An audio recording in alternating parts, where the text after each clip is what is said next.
That's how we earn humanity. You know, Darwin is partly right. Partly right. Because basically the way we're living in this planet is we're living just basically like animals. We're alphas and omegas. Superior and inferior. We haven't fully earned our humanity yet. We're not there. Darwin's partially right. We're still earning our humanity. So if we're going to earn our humanity, we've tried it politically, we've tried it socially, we've tried it economically, all this other stuff. Spiritualize. We've got to spiritualize our eyes, spiritual eyes, to spiritualize this reality. Because all the other stuff isn't working. Mm-hmm. What are your thoughts about that?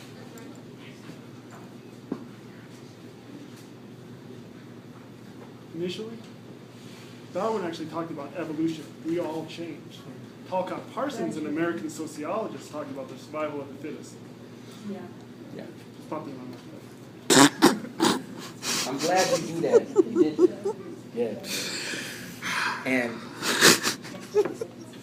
because we got to make sure we're checking our references. Because I'm usually standing up in front of rooms full of all, like, 200 white folks. And I'm talking about, by the way, white supremacy isn't this. This is a shirt worn by a terrorist organization very active here in the state of Arizona.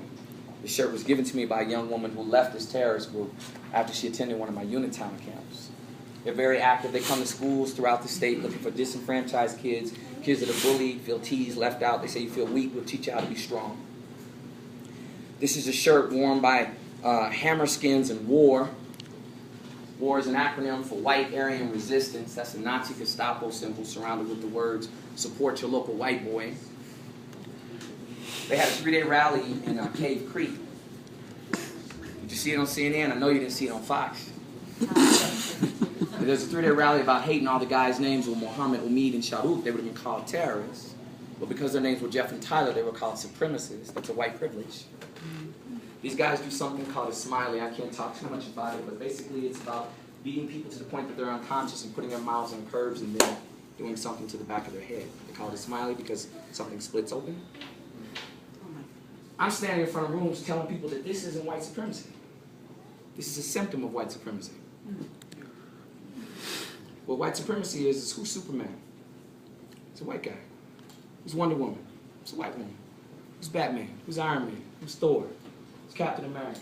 Who's all of our superheroes? Tell a little white lie? It's an okay lie. Did you get that on a white sale? That's a great sale. Was that a white wedding? It's in the White House. Man, it's going to be a white Christmas.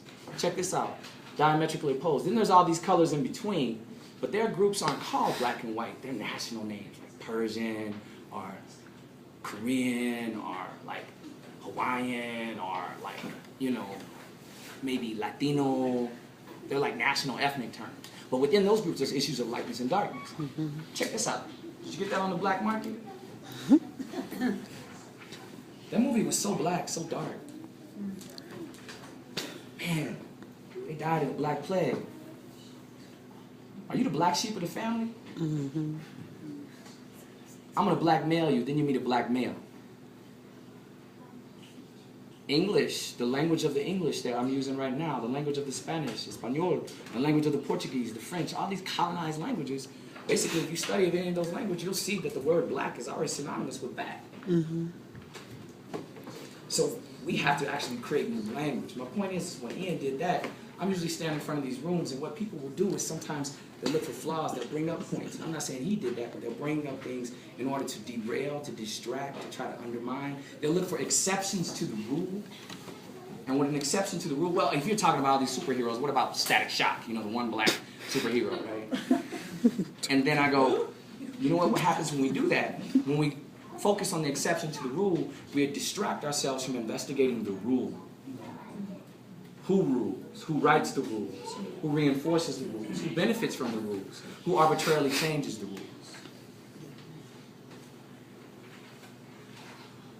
So, we all got to get uncomfortable. And you know what? Again, I say it. It's none of our faults. But it's all of our responsibilities. I'm looking at a room, I guess, full of good people. Everybody in this room is a good person. Good people. So my challenge is to all of us is, how do we prove our goodness? Do we let this kind of stuff, this systemic institutional stuff go on? Well, hey, I'm okay. I live in a good neighborhood. What does that mean? If we're good people, let's prove it. Let's collaborate. I don't care what you believe. The Baha'i community is about earning our humanity, collaborating together. Let's do it together. But that means working hard on stuff, examining. I'm going to show you how prejudiced we all are. If you never met me,